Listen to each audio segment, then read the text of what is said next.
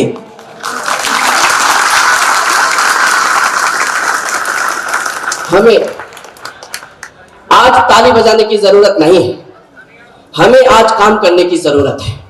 ہمیں کرنا کیا ہے؟ ہمیں سب سے پہلے اپنے اندر سے ڈر نکالنا ہے. ہم نے بتایا کہ مسلمانوں کے ڈی این اے میں ڈر نہیں ہے, اور جس کے اندر ڈر ہے اس کے اندر ایمان نہیں ہے. مسلمان نہیں ڈرا ہے اور نہ کبھی ڈرے گا. مسلمان ابراہیم علیہ السلام کی شکل میں تنہا ایک نوجوان ہے, منجنیق باندھ کر کے آگ سامنے چل رہی ہے, اس وقت ان کو ڈالنے کی بات کی جا رہی ہے اور پھر کہا جا رہا ہے کہ تم مان لو نمرود ہی سب کچھ ہے. اس وقت بھی ابراہیم نے کہا تھا ہم تم کو ماننے کے لیے تیار نہیں ہیں. جب ساری دنیا محمد صلی اللہ علیہ وسلم کے خلاف آواز اور طوفان اٹھا کر کے رکھے تھے اور محمد صلی اللہ علیہ وسلم کے گھر کے سامنے چاروں طرف سے تلوار لے کر کھڑے تھے, آج ان کو ختم کر دیں گے, نہ رہے گا بانس نہ بجے گی بانسری. ایسے وقت میں رسول اللہ صلی اللہ علیہ وسلم نے فرمایا تھا ہم اللہ کے لیے پیدا ہوئے ہیں اور اللہ کے لیے ہم جئیں گے, اور جب تک زندگی ہے کوئی موت نہیں دے سکتا, اور جب موت آئے گی کوئی بچا نہیں سکتا. یہ ہماری نسلوں کو, ہمارے بچوں کو, ہماری بچیوں کو, ہمارے مردوں کو, عورتوں کو, سب کو بتانا ہے موت ایک دن یقینی ہے اور مرنے سے کوئی طاقت بچانے والی نہیں ہے, لیکن کوئی ذلت کی موت ہمیں مارے گا, ہمارے گھروں کو آ کر کے توڑے گا, ہماری ماں بہنوں کی عزت لوٹے گا, ہمارے بوڑھوں کو روڈوں پر گھسیٹے گا. ہم اس کو کبھی برداشت نہیں کریں گے. سوچا ہے کفیل اب کچھ بھی ہو ہر حال میں اپنا حق لیں گے, عزت سے جیے تو جی لیں گے یا جام شہادت پی لیں گے. دوسرا کام, ہمیں ہماری نسلوں کے اندر شعور پیدا کرنا ہے. ہمیں یہ بتانا ہے کہ ہم لوگ انسان ہیں, ہم جانور نہیں ہیں. ہم لوگ انسان ہیں, ہم ظالم نہیں ہیں. ہم لوگ انسان ہیں, ہم ہندوستان کے رہنے والے ہیں, ہم انگریزوں کے غلام نہیں ہیں. ہم یہاں پر اسرائیل کے ایجنڈوں کے اوپر کام کرنے والے نہیں ہیں. ہم لوگ وہ نہیں ہیں جنہیں اسرائیل نے سمجھوتا کر کے یہ بتایا ہے کہ تم کو جب ہتھیار چاہیے تو ہم دیں گے اور تم کو جب انسان چاہیے تو ہم دیں گے. یہ جو RSS کے لوگ, یہ جو بجرنگ دل کے لوگ آج اسرائیل کی طاقت کے بلبوتے پر اور ہمارے ملک کے سرمایہ کے بلبوتے پر, آج ہمارے ملک کے فوج کے بلبوتے پر جو ظلم کر رہا ہے اور انگریزوں کے ساتھ جس طرح انہوں نے سمجھوتا کیا تھا اسی طریقے سے آج پھر سے سمجھوتا کر کے ملکوں کو برباد کر رہا ہے, اس تاریخ کو بتانے کی ضرورت ہے. آج ہم سے کہا جا رہا ہے ٹیپو سلطان نے ہندوؤں کو قتل کیا, ٹیپو سلطان نے فلاں علاقے میں اتنے غیر مسلموں کو قتل کیا. ٹیپو سلطان نے ہندوؤں کو قتل نہیں کیا, ٹیپو سلطان نے ان لوگوں کو قتل کیا ہے جن لوگوں نے انگریزوں کے ساتھ مل کر اپنا ایمان بیچا, جن لوگوں نے انگریزوں کے ساتھ مل کر اپنے بیوی بچے کا سودا کیا, اور جن لوگوں نے انگریزوں کے ساتھ مل کر کے ہمارے ملک کو بیچنے کی کوشش کی. ایسا موقع اگر آج آئے گا تو ہم پھر سے لڑنے کے لیے تیار ہیں, لیکن ہم ٹیپو سلطان کے نقش اولاد ہیں. ٹیپو سلطان نے جو کہا تھا شیر کی ایک دن کی زندگی گیدڑ کے 100 سالہ زندگی سے بہتر ہے, انشاءاللہ ہم اسی زندگی پر پھر سے اسی راستے پر پھر سے چلنے کے لیے تیار ہیں. ہم یہ کہتے ہیں زمانہ جب کبھی بارود کی بوچھار بنتا ہے, زمانہ جب کبھی بارود کی بوچھار بنتا ہے, ہمارا حوصلہ فولاد کی دیوار بنتا ہے, اور تمہارا ظلم کافی ہے ہمیں بیدار کرنے کو, جو لوہا ضرب سہتا ہے وہی تلوار بنتا ہے. یہ سبق ہم کو ہماری نسلوں کو سکھانا ہے. اور تیسرا کام ہمیں آپس میں اتحاد پیدا کرنے کی ضرورت ہے. اتحاد پیدا کرنے کے لیے مذہب کی ضرورت نہیں, اتحاد پیدا کرنے کے لیے آیت اور احادیث کی ضرورت نہیں.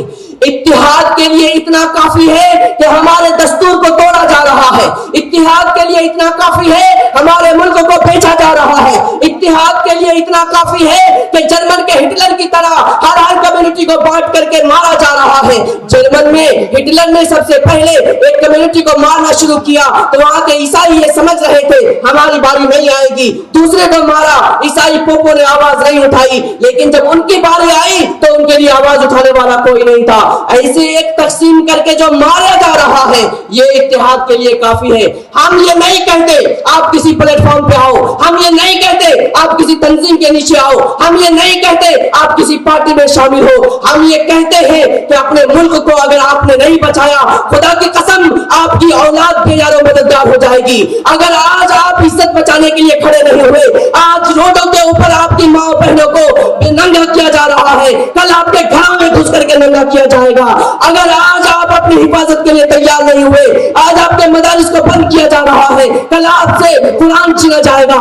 اگر آج آپ اپنی حفاظت کے لیے تیار نہیں ہوئے تو خدا کی قسم اس ملک کے اندر برہمن کے علاوہ کوئی اور باقی نہیں رہے گا. اس لیے ہمیں اپنی حفاظت کے لیے خود تیار ہونا پڑے گا. اس کے لیے جو بھی قربانی ہوگی ہم دینے کے لیے تیار تھے, ہیں اور رہیں گے انشاءاللہ.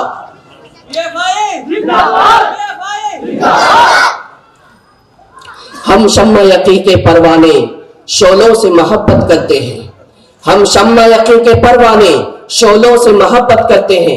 اے ذلت ہماری راہ سے ہٹ, ہم موت کی عزت کرتے ہیں. ہمیں پورے ہندوستان کے عوام کو جوڑنے کی ضرورت ہے, انہیں یہ پیغام دینے کی ضرورت ہے. ہم کو ہر حال میں مقتل سے گزرنا ہوگا, ہم کو ہر حال میں مقتل سے گزرنا ہوگا. ہم اگر بچ بھی گئے تو بھی ہمیں لڑنا ہوگا, اور آنے والی نسلوں کو تباہی سے بچانے کے لیے, آنے والی نسلوں کو تباہی سے بچانے کے لیے جو بھی کرنا ہے وہ آج ہم کو ہی کرنا ہوگا. معزز سامعین کرام, میں اپنی باتوں کو پاپولر فرنٹ آف انڈیا کے ذمہ داروں کو یہ عہد دے کر کے ختم کرنا چاہتا ہوں کہ آپ نے جو قدم اٹھایا ہے اس سے پیچھے ہٹنے کی ضرورت نہیں ہے. آج RSS کیا ہے, RSS جیسے 10 بڑی تنظیمیں بھی اگر آ گئی تو پاپولر فرنٹ اکیلا مقابلہ کرنے کے لیے کافی ہے. اور انشاءاللہ اگر آپ کو ضرورت پڑتی ہے, آل انڈیا امامز کونسل پورے ملک کے اندر کام کر رہی ہے, اگر آپ کو ضرورت پڑی آپ آواز دیجئے, آل انڈیا امامز کونسل انشاءاللہ ہر میدان میں سب سے پہلے شپنے اپنے علماء کے ساتھ کھڑی رہے گی. دل بدل سکتے ہیں, جذبات بدل سکتے ہیں, ملک کے فکر و خیالات بدل سکتے ہیں, دور موجود کے دن رات بدل سکتے ہیں, ہم بدل جائیں تو یہ حالات بدل سکتے ہیں. وآخر دعوانا الحمدللہ رب العالمین. السلام علیکم.